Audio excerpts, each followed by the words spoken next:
Okay guys, so looking at question 17 from the Edexcel November 2022 higher tier paper, looking at a fraction or fractional indices problem. Okay, so this is higher tier only.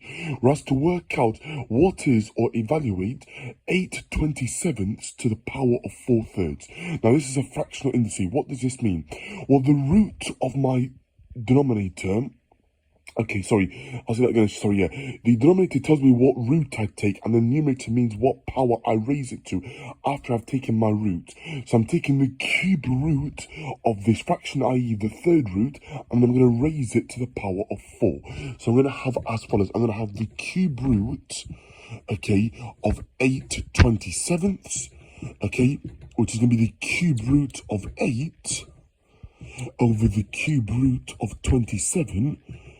The cube root of 8 is just 2 because 2 times 2 times 2 is 8. And the cube root of 27 is going to be 3. So I get 2/3. I'm now going to raise that fraction, okay, to the power of the numerator. So raise it to the power of 4. So I have 2 to the power of 4, which is 2 times 2 times 2 times 2, which is 16.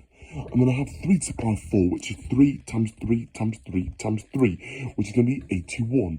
So my final answer is a 16 over 81, and that was worth 2 marks, okay, on a non-calculator higher tier Edexcel paper, okay, which I think is a bit nastier for only 2 marks, but there we go, guys. Okay, yeah, and that's how to work with fractional indices.